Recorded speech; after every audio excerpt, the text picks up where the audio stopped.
Shalom saudara, kita bertemu kembali dalam bimbingan rohani hari ini. Meskipun jaringan tidak terlalu bagus, tetapi kita bisa pergunakan sedikit saja waktu kita untuk mendapatkan bimbingan rohani. Saya berharap dalam pertemuan kita ini ada satu yang betul-betul akan membawa satu perubahan dalam hidup kita. Apa yang akan saya bicarakan dalam bimbingan Tuhan ini ialah bagaimana supaya lepas dari dosa. Semua insan merindukan lepas dari dosa, baik pada masa lalu, baik pada masa kini, juga pada masa yang akan datang. Dosa pada masa yang lalu itu menjadi trauma dalam hidup kita.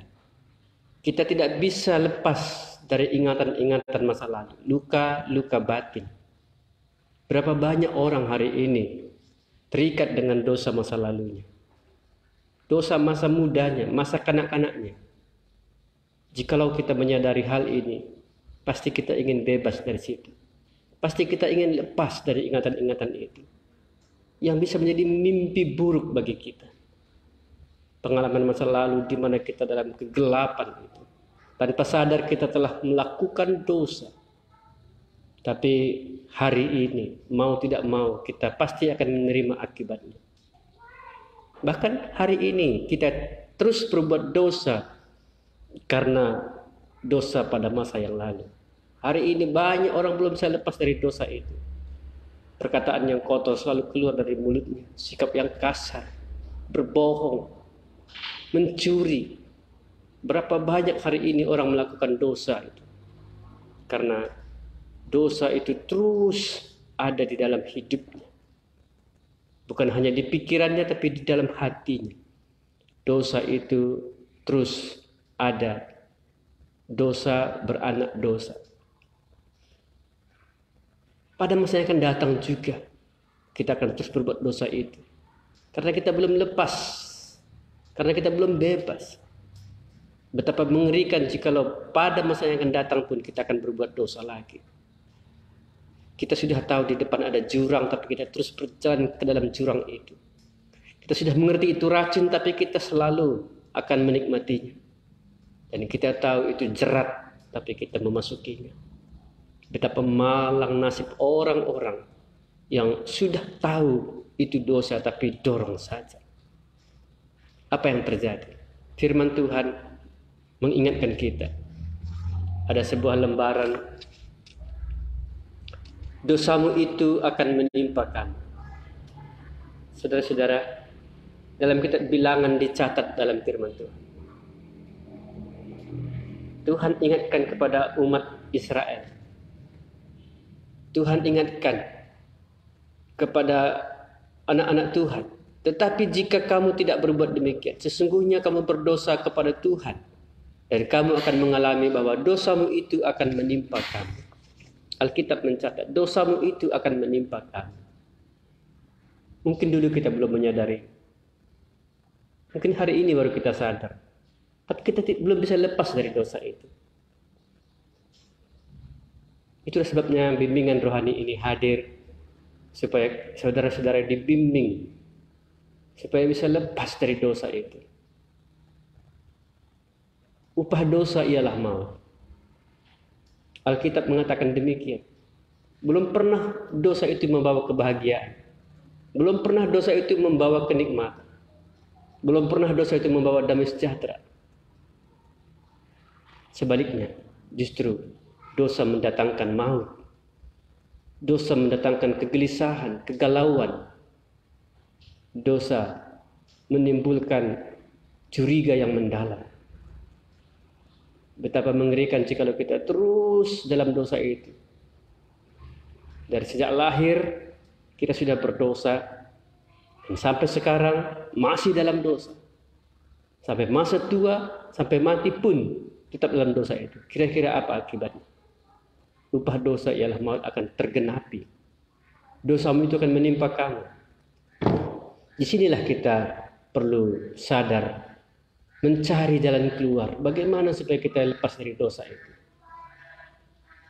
Belum ada manusia yang bisa melepaskan diri dari dosa.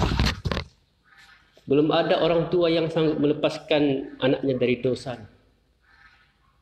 Pendidikan, pengetahuan, pengalaman, kekayaan tidak bisa membebaskan kita dari dosa itu.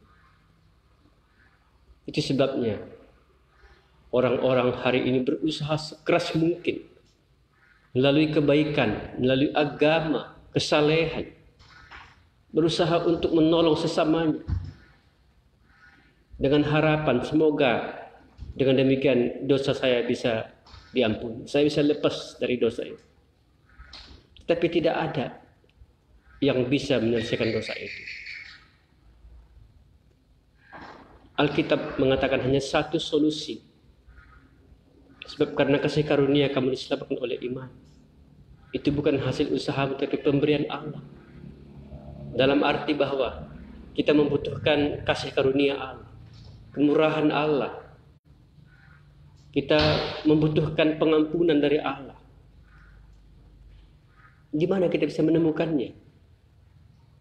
Kapan kita bisa mendapatkannya? Kita bersyukur ketika ada firman Tuhan berbicara. Alkitab menulis Markus pasal 2 ayat yang ke-10. Tetapi supaya kamu tahu bahwa di dunia ini anak manusia berkuasa mengampuni dosa. Sekali lagi saya ucapkan. Tetapi supaya kamu tahu bahwa di dunia ini anak manusia berkuasa mengampuni dosa. Itu sebabnya kita berani meyakini dosa kita bisa diampuni. Karena pengampunan itu sudah disediakan oleh Allah. Pengampunan itu ada di dunia ini.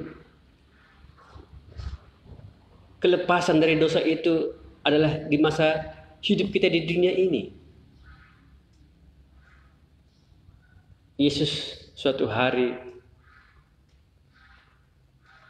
melayani orang banyak dan dia melihat ada seorang yang dengan hati yang rindu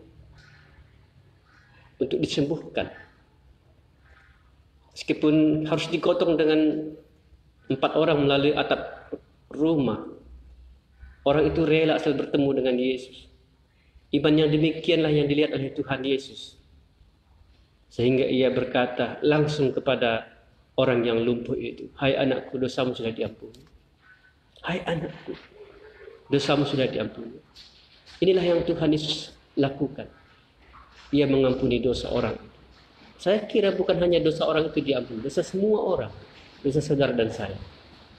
Itu sebabnya ia harus mati di kayu salib. Itu sebabnya dia harus menanggung hukuman itu, karena dia sudah berani mengatakan dosamu sudah diampuni. Kalau hari ini saudara mendengar firman itu dan saudara percaya, dosa saudara juga akan diampuni. Datanglah kepada Yesus. Inilah kemurahan Allah supaya kita bisa diampuni. Dia berikan anaknya yang tunggal, Yesus Kristus, supaya kita bisa diampuni dan kita bisa lepas dari dosa itu. Yesus berkata, apabila anak itu memerdekakan kamu, kamu pun benar-benar merdeka. Jika saudara mau merdeka dari dosa itu, datanglah pada Yesus Kristus. Inilah jawabannya. Saya memilih saudara untuk datang kepada Yesus karena di dalam dialah saudara bisa dibebaskan dari dosa itu. Kiranya Tuhan memberkati dan saudara akan menyadari dan saudara akan bergerak bangkit datang kepada Yesus sekarang juga. Terima kasih. Tuhan Yesus memberkati. Shalom.